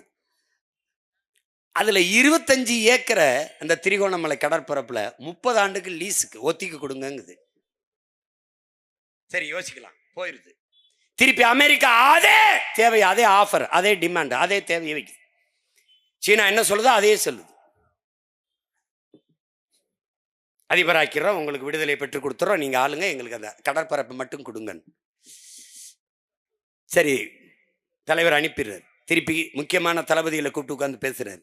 என்ன செய்யலாம்? சில தளபதிகள் சீன தயவுல நம்ம நாடு அடைஞ்சுக்கலாம், பக்கத்தில் இருக்க நாடுன்னு. சில தளபதிகள் சீனா பக்கத்தில் இருக்க அடிக்கடி மூக்க நீட்டும், அமெரிக்கா பெரிய நாடு, அது தயவுல அடைஞ்சுக்கலான்னு. இப்ப இங்க ஒரு தலைவன் இருக்கான், நம்ம உயிருக்கு உயிரான தலைவன் சொல்றாரு, இது 2ல எதை செஞ்சாலும் இந்தியாவுக்கு எதிராக வந்துரும்லங்கிறாரு. இந்தியாவுக்கு எதிராக வந்துவிடக் கூடாது என்று நினைத்த தலைவனுக்கு எதிராக இந்தியா நின்றதுதான் வரலாற்றில் பெருந்துரோகம். தலைவர் மறுத்தார், ராஜபக்சே ஏற்றான், இறங்கிட்டான். அவனுக்கு எல்லா உதவியும் செஞ்சு நம்மளை அழிச்சான். இன்னைக்கு இலங்கையை அவன் கைப்பற்றிட்டான். அதே கடற்படை தளத்தை, அதே திரிகோணமலையை 90 ஆண்டுக்கு 900 கோடிக்கு லீஸுக்கு எடுத்து அம்மந்தோட்டாவில் கடற்படை தளத்தை அமைத்து விட்டான். நீ ஒன்னும் செய்ய முடியாது. நீ என்ன செஞ்ச? பாகிஸ்தான் போர் தொடுப்போம், பாகிஸ்தான் நாடே இருக்காது. ஏன்னா வேறு பெரிய சண்டையர் சின்ன பையன். ஒரு வல்லாதிக்கத்தின் அழகு எளியோனோட மோதுவதில்லை. உலகத்திலே கொடுமையான வன்முறை, ஒருவனை அடித்தால் திருப்பி அவன் அடிக்க மாட்டானா, அவனை அடிப்பதுதான். அவன் அப்படி அடிப்பான். பாகிஸ்தான் அப்படின்பா, அமெரிக்கான்னா பேசி தீர்த்துக்கிடுவோம், சீனான்னா பேசிக்கிடுவோம். அருணாச்சல பிரதேசத்தை என்னுடைய மாநிலம் என்கிறான். தொட்டு பாரா, சொல்ல சொல்லு பாப்போம். அந்த மாநிலத்தின் நடுப்பகுதியில் நின்று நாட்டின் பிரதம அமைச்சரை பேச சொல்லிடுறா பாக்குறேன். சொல்லு பாப்போம், பேச சொல்லு. 41 கிராமங்களை எல்லாம் அவன் ஆக்கிரமிச்சா, அவன் பேரை வச்சுட்டான், சீனா பேருல. கொஞ்சம் கொஞ்சமா 100 கிலோமீட்டர் 200 கிலோமீட்டருக்குள்ள அவன் கொஞ்சம் கொஞ்சமா அந்த எல்லை வேலிகளை நகர்த்தி கொண்டே வரான். கேட்க யார் இருக்கா? இதேதான் நேரு அவர்கள் வட இந்தியாவில் ஒரு பகுதியை எடுத்து வட இந்திய நிலப்பரப்பில் சீனாவுக்கு தாரை வார்த்தார். அதேதான் இதை எடுத்து தாரை வார்த்து கொடுத்தார் அம்மையார் இந்திரா காந்தி. அன்னைக்கு பாராளுமன்றத்தில் என் தம்பிகள் குறிப்பிட்டது போல ஒரே ஒரு மகன், நம்முடைய தாத்தா மூக்காயத்தவர் அவர்கள், வரலாற்றில் பெருந்துரோகத்தை நீங்க செய்கிறீர்கள். நான் நாடாளுமன்ற உறுப்பினராக இருக்கிற ராமநாதபுரத்திலே என்னுடைய மக்களுக்கு நீங்கள் துரோகம் செய்கிறீர்கள், மீனவ மக்களின் வாழ்வாதாரத்தை பறிகொடுக்கிறீர்கள், உங்கள் அப்பா செய்த வரலாற்று தவறை நீங்கள் செய்கிறீர்கள். அம்மையார் இந்திரா காந்தி அவர்களே, கச்சத்தீவை கொடுக்காதீர்கள் என்று முழக்கமிட்ட ஒரே மகன் நம்முடைய தாத்தா தேவர் தந்த தேவர் மூக்கையத்தவர் அவர்கள் தான். பேசுனா இந்த பார், நான் சொன்னா நீ நம்ப மாட்ட. இங்க பார், இந்த கச்சத்தீவு இலங்கைக்கு கொடுப்பது சம்பந்தமான விவாதம் வருது. எப்ப இருந்து? இலங்கை விடுதலை பெற்றது இருந்து அதை கேட்டுக்கிட்டு இருக்கான் அவன், கடற்படை தளம் அமைக்கிறதுக்கு. அப்ப 1961 10/5/1961 பிரதமர் நேரு சொல்றாரு பாரு, இந்த சின்ன தீவின் பேரில் எனக்கு எந்த அக்கறையும் இல்லை. யாருக்கு? அவங்க அப்பஞ்சத்துல. ஏய், நான் சில சமயம் நானா பேசும்போது நம்ப மாட்டேன் தான் அதை எடுத்து படிக்கிறேன். ஏன்னா நான் பார்த்து படிக்கிற பழக்கம் இல்லை, இதை நீ பார்த்துக்கிறனுங்கிறதுக்காக படிக்கிறேன். இந்த சின்ன தீவின் பேரில் எனக்கு அந்த முக்கியத்துவம் இல்லை. மேலும் அதன் மீதான நமது உரிமையை விட்டு கொடுப்பதில் எனக்கு எந்த தயக்கம் இல்லை. ஏன்? அவருக்கு அது சம்பந்தம் இல்லை. பாரு ஐயா பெருமகனார் நேரு, அடுத்த ஒரு தானே தலைவர், தன்மான தலைவர் டாக்டர் கலைஞர், முத்தமிழறிஞர். பாரா இங்க பாரா, கீழே பாரா. 1973 அக்டோபர் 15-16 இதில் கொழும்புவில் இந்திய ஸ்ரீலங்கா அரசுகளினிடையே பேச்சுவார்த்தை நடத்தப்படுவதற்கு முன்பே அக்டோபர் 13-14 தேதிகளில் அன்றைய தமிழ்நாடு முதல்வர் மாண்புமிகு தமிழின தலைவர், தன்மான தலைவர் டாக்டர் கலைஞர், முத்தமிழ் அறிஞர், வித்து பிழைத்தவர், அவர்கிட்ட பாராடே முத்தமிழறிஞர் கருணாநிதியிடம் கலந்து ஆலோசிக்கப்பட்டுள்ளது. ஸ்ரீலங்கா அரசுடனான பேச்சுவார்த்தையில் அதனுடைய செய்திகள், அதாவது சாரம் அனைத்து முதல்வருக்கு தெரிவிக்கப்பட்டு கொண்டே இருந்தது. அதில் இந்திய ஸ்ரீலங்கா அரசுகள் எடுக்கும் முடிவுக்கு முழு ஆதரவை அளிப்பதாகவும், தமிழ்நாட்டில் உள்ள சூழ்நிலையை அனுசரித்து வெளிப்படையாக தனது நிலைப்பாட்டை அறிவிக்க இயலாது என்றும், தமிழ்நாட்டில் இருந்து எந்த எதிர்ப்பும் தீவிரமடையாமல் பார்த்து கொள்வதாகவும் உறுதியளித்தார். இவங்க கச்சத்தீவை மீட்பாயின்னு நீனு வாயில் அரிசியை போட்டு படுத்து கிடக்குறா. நீ டேய் போடா டே, ஒன்று நடந்துருச்சு தப்பு, நீ என்னோட பிறந்தது இல்லை நான் உன்னோட பிறந்தது, ரெண்டுல ஒன்று தவறு நடந்துருச்சு. எப்படி மீட்பான் அவன்? எப்படி மீட்பான்? நீ தான் 500-200 கொடுத்தா கூட போய் நிற்கிற, 500 கொடுத்தா உன் மதிப்பு மிக்க உரிமையை விற்கிற. அப்புறம் உனக்கு என்ன மதிப்பு இருக்கும்?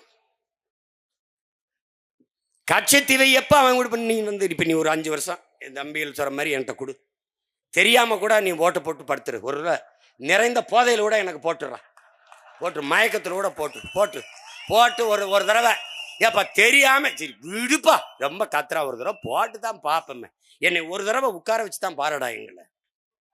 டேய் அவன் நம்ம மீனவன் வர்றான், சட்டசபையை கூட்டுறோம், ஒரு அரை மணி நேரம் பேச்சுற. இந்த நாடு நாடாவதற்கு முன்பே நிலைத்து வாழக்கூடிய பூர்வீக மக்கள், இந்திய நாடு எங்கள் நாடு, பாரத நாடு, பைந்தமிழர் நாடு, கச்சத்தீவு எங்களுடைய தாய் நிலம், எங்களுடைய பாட்டன் எங்கள் மூதாதை சேதுபதி மன்னனுடைய சொந்த நிலம், தமிழரின் தாய் நிலம். அதை இலங்கை சிங்கள அரசிற்கு தாரை வார்த்து கொடுத்து விட்டது அன்றைய காங்கிரஸ் அரசு, அம்மையார் இந்திரா காந்தி. எங்களுடைய வாழ்வுரிமை பறிபோய் விட்டது. கச்சத்தீவு எனக்கென்றால் கடல் பரப்பு தூரம், கச்சத்தீவு அவனுக்கென்றால் கடற்பரப்பு அவனுக்கு தூரம். அதனால் கச்சத்தீவை மீட்க வேண்டும். தொடர்ச்சியாக மீனவ சொந்தங்கள் படுகொலை செய்யப்படுவதும், படகுகள் பறிக்கப்படுவதும், வலையை கிழித்து சிறைப்படுத்தப்படுவதையும் பார்த்து கொண்டு சகித்து கொண்டு தன்மானமிக்க தமிழ் மக்கள் வாழ்வதில் அர்த்தம் இல்லை. என் அக்கா தங்கச்சி தாலி அறுப்பதை பார்க்க நாங்கள் இந்த பதவிக்கு வரவில்லை. தாலி அறுப்பவன் தலையை அறுப்பதுதான் மான தமிழ் மக்களின் மானமும் வீரமும் ஆரம். அதனால் இந்திய பேரரசிற்கு, இந்திய ஒன்றிய அரசிற்கு நாங்கள் ஒரு கோரிக்கையை வைக்கிறோம். கச்சத்தீவை திருப்பி எடு. முடியாது. இலங்கை உங்கள் நட்பு நாடு, சிங்களர்கள் உங்கள் நண்பர்கள் என்றால் நான் யார்? ஹூ ஐ ஆம்? நான் யாரு? ஹூ ஆம் ஐ? நான் யாரு உனக்கு சொல்லு, நான் யாரு? இலங்கை சிங்கள நண்பன் என்றால் நான் யார்? என்னையை தாண்டி இலங்கை உனக்கு நட்பு நாடு, சிங்களன் உன் நண்பன் என்றால் அவனை வைத்துக்கொள், என்னை விட்டுவிடு. இந்த நாடு விடுதலை வருவதற்கு அடிமைப்பட்டு கிடக்கும் போது வீர போர் புரிந்து வாழும் வேலுமேந்தி தூக்கிலே தொங்கி செக்கிழுத்து சிறைப்பட்டு ரத்தம் செய்தி போராடி மாண்ட மறவர்களின் மக்கள் நாங்கள்.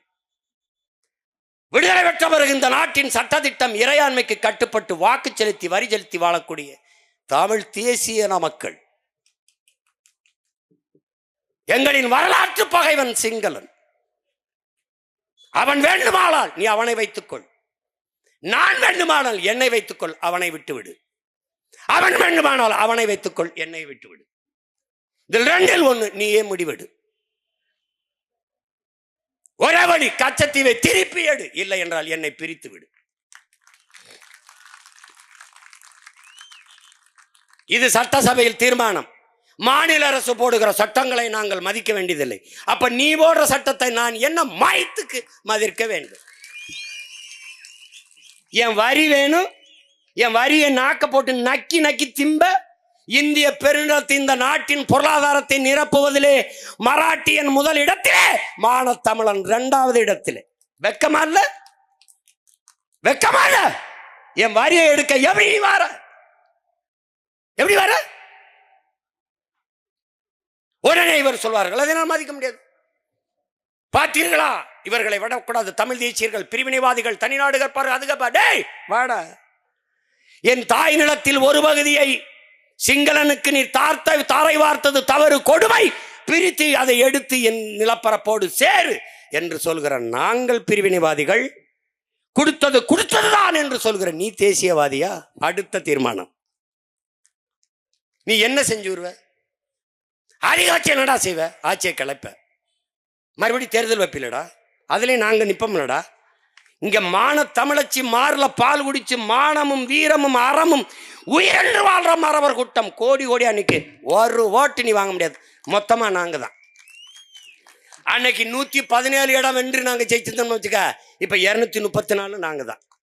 நீ ஒரு தடவை விட்டு பாரு. அப்படி ஏன் அப்படி சண்டை போட நிமிந்து நிக்க வீரம் மறவன் இங்கே ஒருத்தன் இல்லை.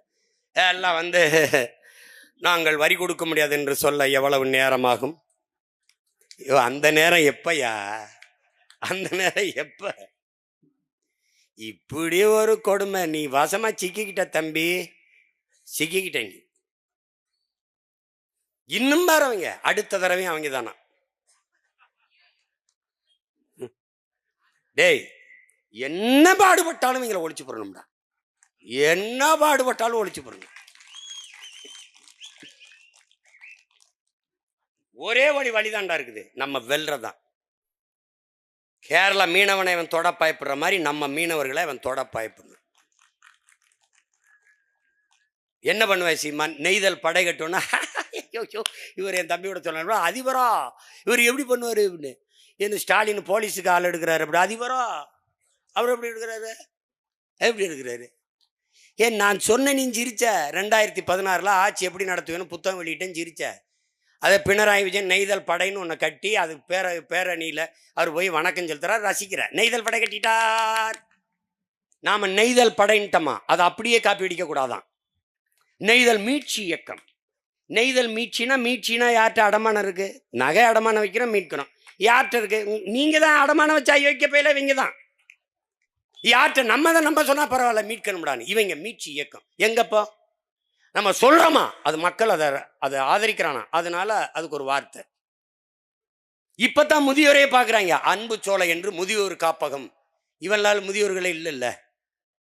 திடீர்னு தூக்கத்திலிருந்து எந்திரிச்சு பேசுவாங்க, சாதிவாரி கணக்கு எடுக்க வேண்டும். ஆமா, எடுக்க வேண்டும். நீ தான் ஏன் எடுக்கணும்? நெய்தல் படை தமிழ் தேசிய அரசு, தமிழர் தேசிய இன அரசு அமையும் போது நெய்தல் படை கட்டப்படும். எப்படி கட்டுவ சீமான்? மீனவ மக்களை படையில் எடுப்பேன். அவனுக்கு கல்வி தகுதி கிடையாது, உடல் தகுதி கிடையாது, ஒரே தகுதிதான். படகோட்ட தெரியுமா, நீச்சல் தெரியுமா? தெரியும், படையில சேர்க்கிறேன். பயிற்சி அது உலகத்தில் தலை சிறந்த பயிற்சியை கொடுக்குறோம். நீ பெட்ரோல் கொண்டு போவியா, டீசல் கொண்டு போவியா, சாப்பாடு கொண்டு போவியா, எதை கொண்டு போய் எனக்கு தெரியாது. ஆனா இந்த குண்டு இந்த துப்பாக்கி கொண்டு போகும். ஒரு படகுக்கு 2 அந்த படகு போகும்போது பின்னாடி துணை படகு, பாதுகாப்பு படகு. அதே படகு நான் அனுப்புவேன், கப்பல் பின்னாடி போகும், மீன்பிடி படகோட. அவன் வர்றான்னு வச்சுக்கடா, அவன் தொடுவான்னு நினைச்சா தூக்குடா, முதல்ல போடுறான். சாதனை ஆயிடுச்சு, அவனை சாகடிச்சிட்டு செத்துறான். நடுக்கடல்ல ஒரு தடவை பறக்க விடா, இன்டர்நேஷனல் இஷ்யூ ஆகுடா, சர்வதேச கடல் அலையில பிரச்சனைடா, பேச வருவான். அப்ப கால் மேல கால் விட்டு ஐ டோன்ட் நோ இங்கிலீஷ் போட.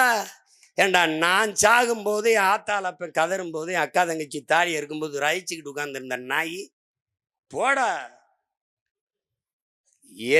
என் கடல் எல்லைக்குள் என் மக்கள் சுதந்திரமாக மீன் பிடிக்க முடியாம எவனும் நடமாட முடியாத நிலை வருவார். நெய்தல் படை கட்டுவது உறுதி. நீ வேணா பாரு, அவனை தொட சொல்லுப்பா. எப்படி ஆள் எடுப்ப நீ? போலீஸுக்கு எப்படி எடுப்பியா? ஊர்காவல் படையெல்லாம் எடுக்கிற, ஒன்னத்துக்கு உதவாத படைகள் எல்லாம் எடுத்து வச்சுக்கிற. என்ன பண்ணுது உன் போலீஸ்? தான் எல்லாருக்கும் தெரிஞ்சு கஞ்சா விற்கிது, எல்லாம் விற்கிது.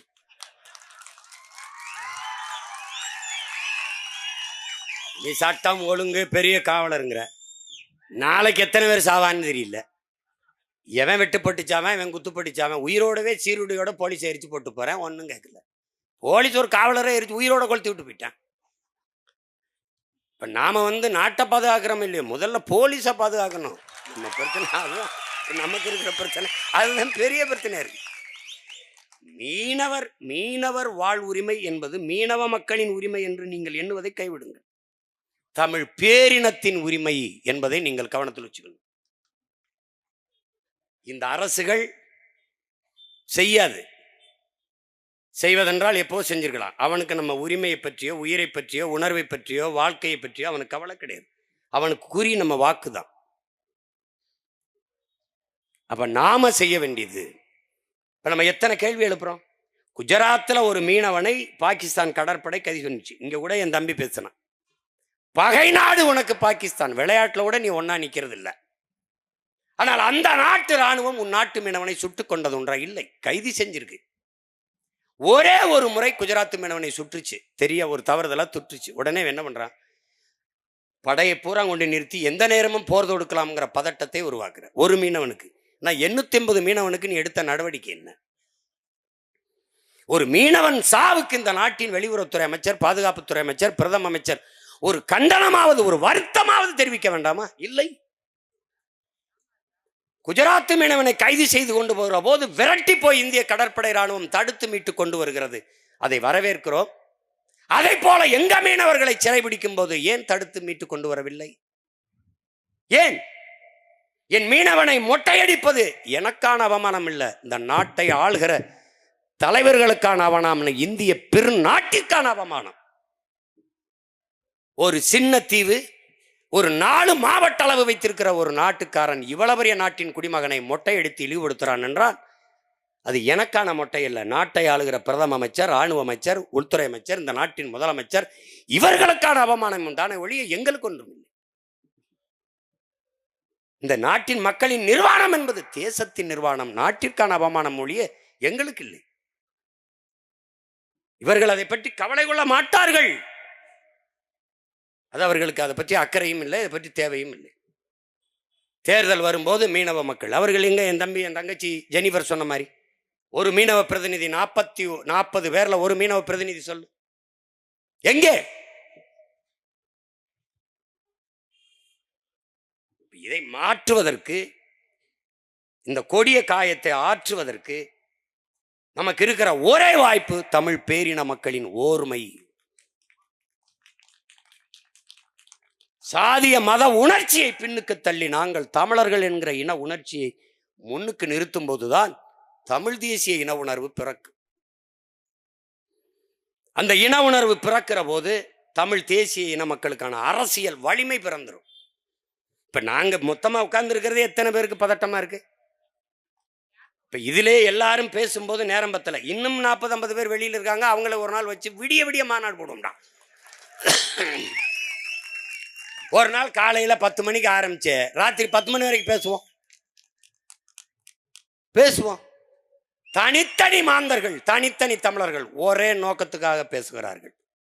பல்வேறு நிலப்பரப்புகளில் பிரிந்து பிளந்து வாழ்ந்தாலும் ஒரு தாய் பிள்ளைகளாக இணைந்து இன உணர்வுக்காக, இன மக்களின் நலனுக்காக நிற்கிறார்கள் என்பதை காட்டணும். இந்த ஓர்மை தொலைதூரத்தில் இருக்கிற தமிழ் தேசிய இன பிள்ளைகளுக்கு ஒரு பெரிய உற்சாகத்தையும் நம்பிக்கையும் கொடுக்கும்.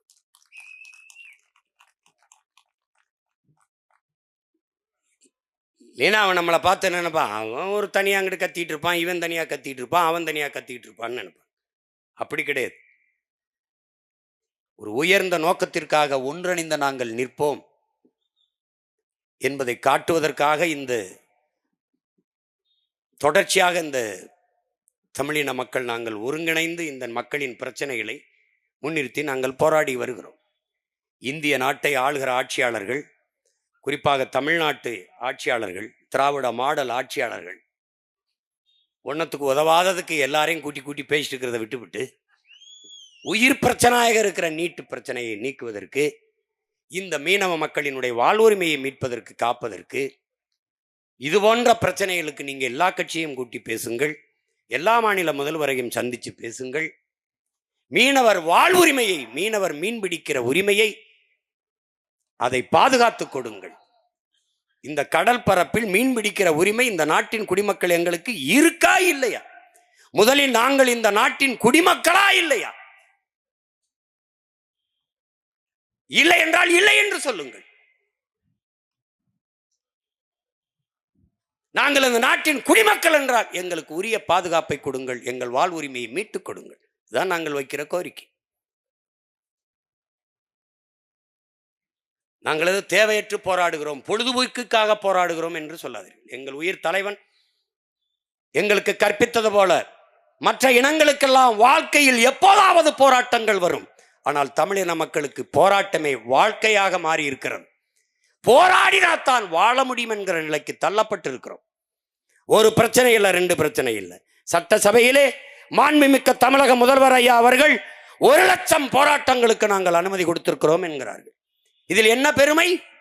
1,00,000 பிரச்சனைகளை எம் மக்களுக்குள் திணித்திருக்கிறீர்கள், போராட்டங்களை கையெழுத்திருக்கிறீர்கள், அவர்களுக்கு திணித்திருக்கிறீர்கள் என்பதுதான் கொடுமை. இதில் பெருமை இல்லை உங்களுக்கு. போராடுகிற நிலைமைக்கு எம் மக்களை 3 ஆண்டுகளில் 1,00,000 போராட்டங்களை போராடுகிற நிலைமைக்கு தள்ளிவிட்டு இருக்கிறீர்கள். அப்ப பிரச்சனைகளிலே பிறந்து, பிரச்சனையிலே வளர்ந்து, பிரச்சனையிலே வாழ்ந்து, பிரச்சனையிலே மரணிக்கிறான் தமிழன். 9,00,000 கோடி கடனை பெற்று நீங்க நிறைவேற்றிய ஒரு நலத்திட்டம் சொல்ல முடியுமா? இல்லை. என் மீனவ மக்களின் படகை பறிக்காதே, அவனுடைய வாழ்வாதாரத்தை பறிக்காதே என்று ஒரு கடும் அறிக்கையை இந்த நாட்டின் அதிபர்கள் விட முடியலையே. அப்புறம்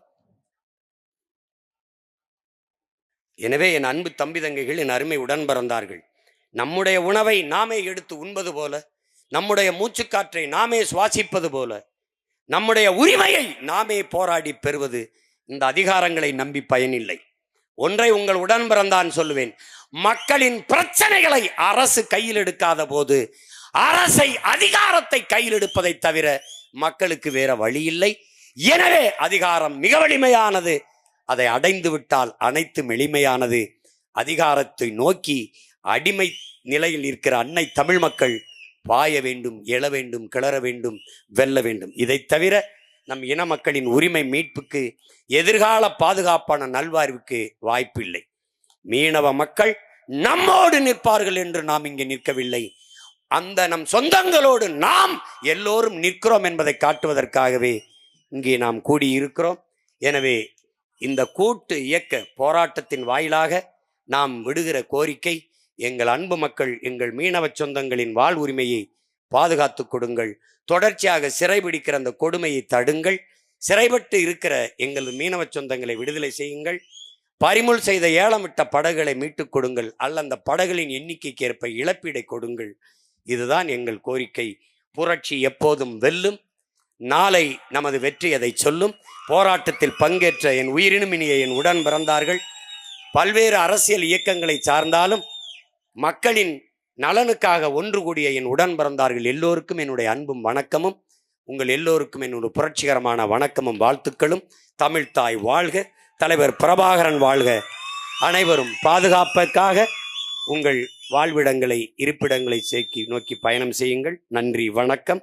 நாம் தமிழர்.